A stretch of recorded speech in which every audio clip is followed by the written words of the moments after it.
Hey everybody, it's Michael Solomon, and it's time for a Smackdown review. I'm reviewing the May 1st episode of Smackdown.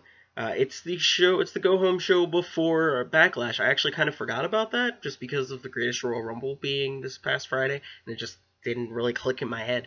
But let's see what Smackdown has in store before we go into Backlash. So the show starts out with a clip from the Greatest Royal Rumble when Braun Strowman tossed Shane McMahon through a table on the outside to eliminate him from the Rumble. After they show this clip, Paige, the lovely GM, is there, and she says that Shane won't be there tonight because of that, and also mentions that because Shinsuke Nakamura and AJ Styles went to a no contest whenever they were at the Greatest Royal Rumble, that their match at Backlash has been made a no disqualification match. I think that's perfect call to do. I got a feeling Shinsuke is going to be winning the title this time around, and this is kind of the perfect way for that to happen. So I think that this will definitely play into Shinsuke's favor and help him win the title. But after that, we go to Miz TV, and Miz's first guest is Jeff Hardy. Has Jeff Hardy come out, and he goes, because obviously he's talking about how he wants to be, he's a better Intercontinental Champion than Seth Rollins and stuff like that. So he asks Jeff, if he's, I'm the better Intercontinental Champion, and Jeff is just like, this is why you brought me out here? And obviously Miz is like, yeah, that's exactly it. And in response, Jeff basically says, like, a bunch of negative stuff about him, and like, yeah, if that makes you a better champion, then absolutely, you got him beat. And this obviously kind of triggers the Miz, who says that he shouldn't really be talking because he's been disrespecting a champion for the last a future Hall of Famer for the last 2 weeks now, and like shows a clip of him, kind of interrupting Randy Orton's entrance from that 1 week, and so swerve, we end up getting Randy Orton coming down to the ring. So Randy Orton comes down, and Miz is really trying to get him to attack Jeff Hardy.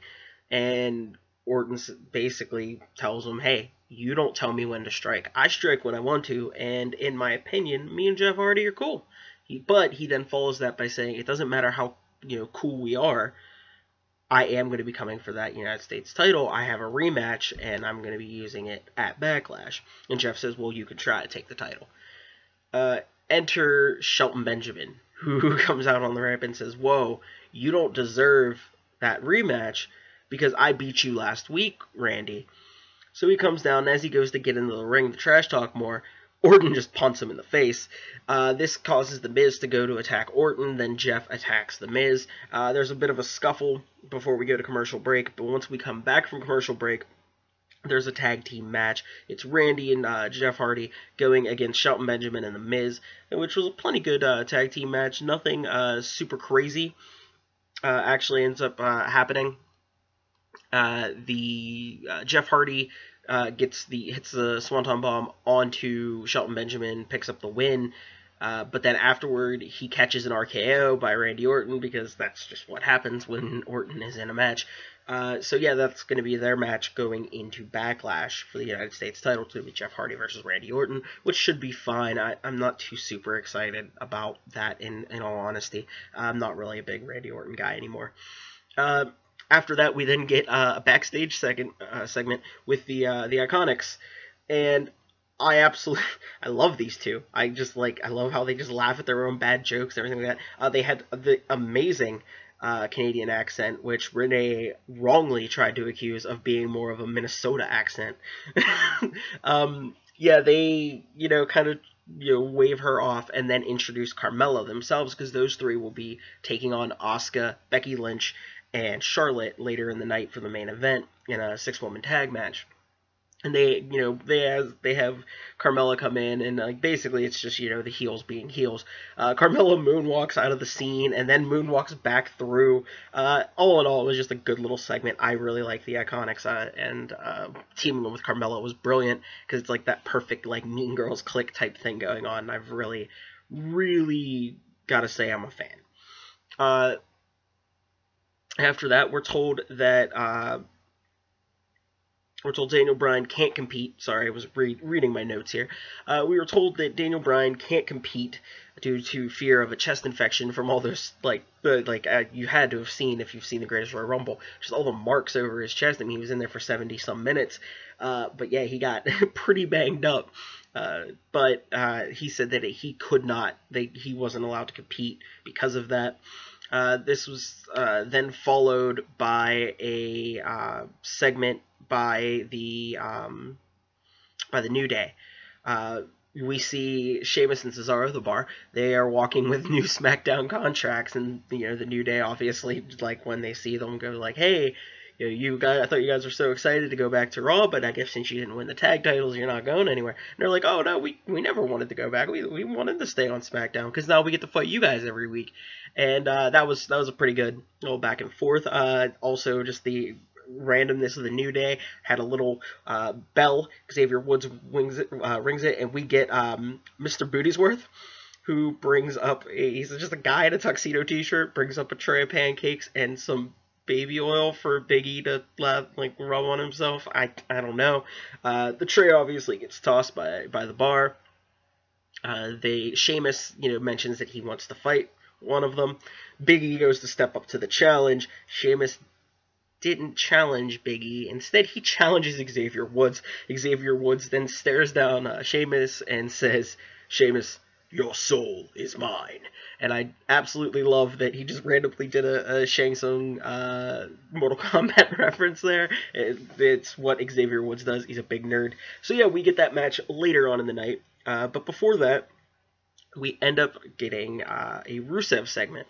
Rusev is in the back and with Aiden English, and then it pans over and it shows Lana. Lana is wearing a Rusev Day shirt as well, and Aiden English, she wants to talk to him alone, so Aiden walks off, and she goes, listen, you've been, things have been good, you've been performing excellent and everything like that, but something's holding you back. You're not winning. Something is holding you back. To which Rusev goes, "What do you mean something's holding me back? I have a holiday named after me every day." And, she comments that, Rusev Day is an awesome thing, but something is holding him back. Well, then Aiden English walks back in because he forgot his jacket, so he just grabs his jacket and walks away. And Lana kind of looks at Rusev and looks over towards English and looks back at Rusev. So clearly Lana is trying to possibly split up Aiden English and Rusev.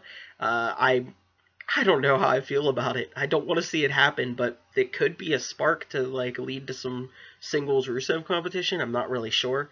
But I'm personally just a huge fan of both what those two have been doing together. It's been really good.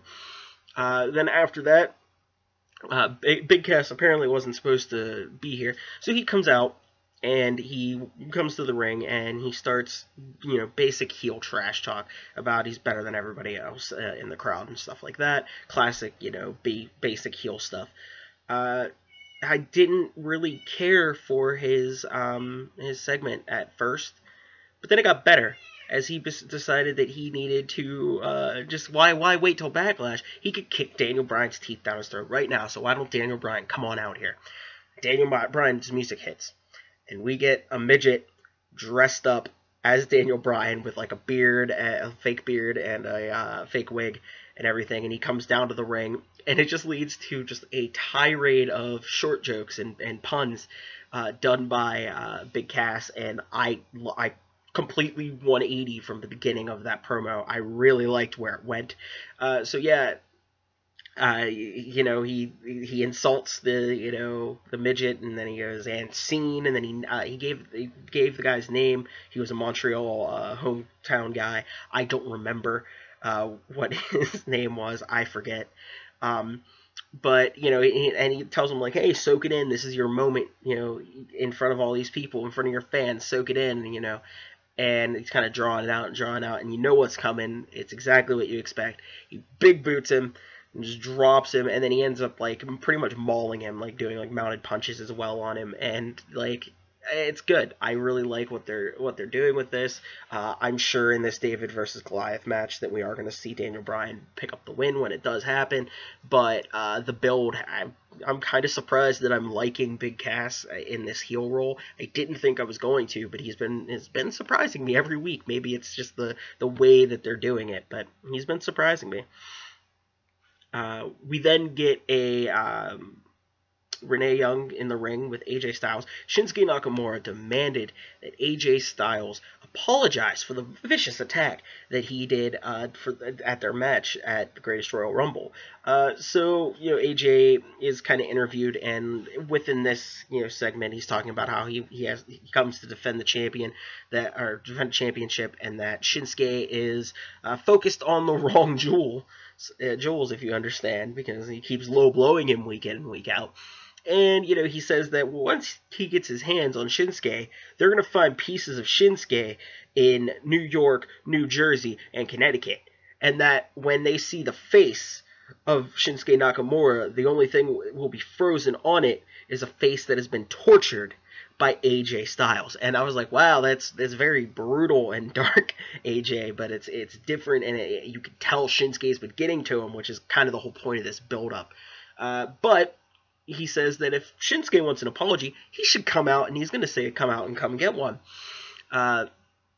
Enter Samoa Joe. Samoa Joe comes out and says, you're focusing on the wrong match.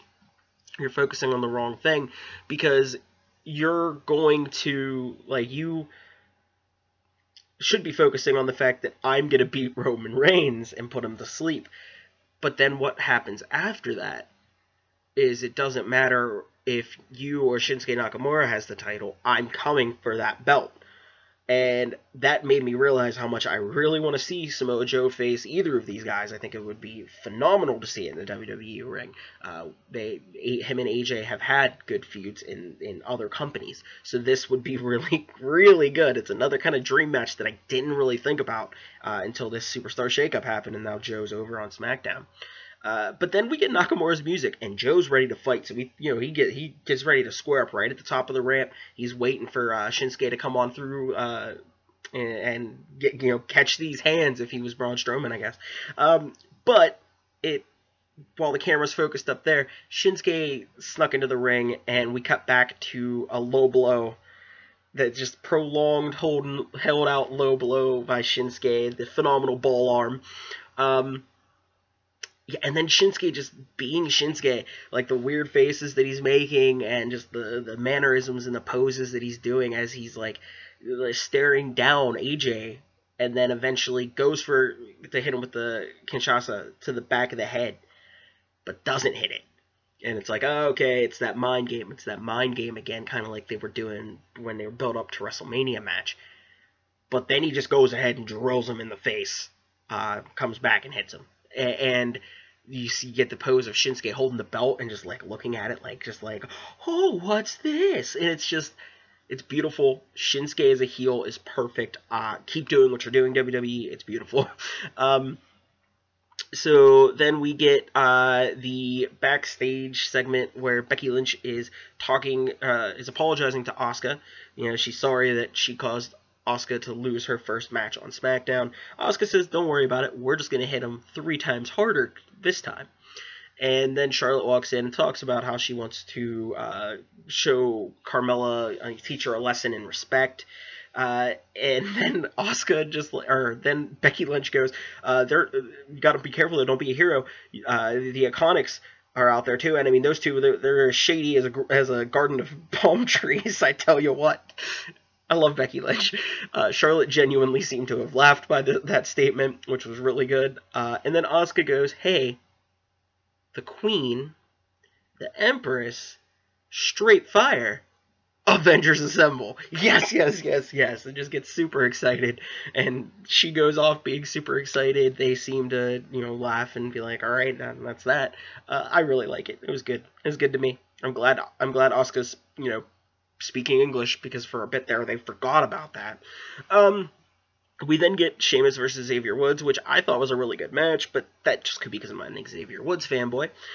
So yeah, they have their match. There was a moment that was, I'm assuming, a botch. He was probably supposed to slide under the bottom rope, but he took the slide a little too late, caught like his head and neck like right off the rope, got whiplashed. It looked brutal. Luckily, it seems like he was fine. He worked through the rest of the match, no problem.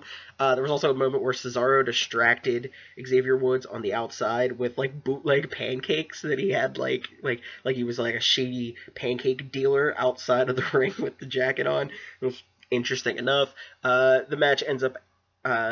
Xavier Woods ends up getting the win with an inside cradle roll-up pin after like some shenanigans took place on the outside, which included Cesaro on the apron getting pulled off onto Big E's shoulder where he was clearly going to like get rammed or get dropped, possibly with the bookend or something like that, or whatever. Not bookend. Why did I even call it that? Whatever. Big E's big ending. So he gets pushed into the Big E gets pushed into the corner post outside. Cesaro rather turns around. Kofi Kingston comes flying at him. He ducks under him, and then he's like doing this like the Ric Flair strut walk on the outside after have dodged Kofi. Xavier drop kicks him in the face there. But yeah, it just ends up with Sheamus getting rolled up by Xavier Woods. So Xavier Woods did pick up the win, which was kind of cool in my opinion. Then we had Paige. She was watching TV like a normal person and was watching, apparently, the Absolution, Mandy Rose, Sonya Deville. They had been making fun of Becky Lynch, like, kind of like to her face while she was standing there hurt with her hurt arm or whatever from last week. And so they come into the office, and they're, like, super excited to see Paige. And they're like, you know, oh, look, we know why you called us here. Just which one of us is it going to be? And Paige is like, oh, so you do know why you're here.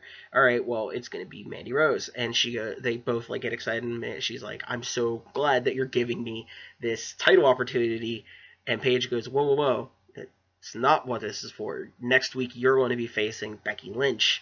If you guys want a title opportunity, you've got to earn it like I did. And they follow up by going, but, you know, Absolution, you know, we're buddies, like, we're friends, like, don't we get, like, special perks through this? And Paige basically shuts them down and says that Absolution's dead. Like, she just cut it off. And it was just, like, this awkward silence where no one knew what to say. I really enjoyed that part. We then get Andrade Cien Almas and a promo for him, kind of saying that, you know, he's going to get there when he gets there, but he didn't do really any of the talking. It was Zelina Vega, and that's perfect. I'm glad that they kept them as a package and brought her up as well. And then you have your 6-woman tag main event match. Charlotte Flair, Asuka, and Becky Lynch taking on Carmella and the Iconics, Peyton Royce, and Billie Kay. Plenty good match. I'm not disappointed by anybody that was out there in this match. Good storytelling all around. The match does end with Asuka getting Peyton Royce in the Asuka lock. She, gets her to tap. The show ends with Carmella, like, clutching the women's belt, and Charlotte kind of, like, stalking around and laughing, like, watching her. All in all, it was a really good show. I think I've rated Raw too highly now that I'm looking back, because I gave it, like, I want to say a low 4.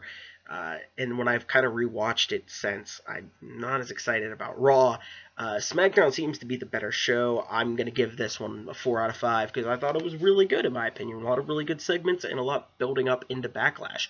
But what was your thoughts? Did you happen to not care about the Iconics at all and think they're stupid and their jokes are bad?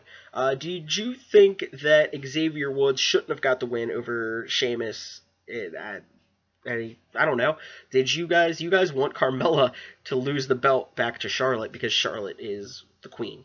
Well, no matter what your opinions are to any of those things or anything else in this video, leave a comment down in the comments below. I love hearing from you guys. If you like the video, give it a thumbs up. Subscribe to my channel if you haven't. What are you doing? So with that being said, I've been Captain Solomon. You guys have been awesome. I'll see you later.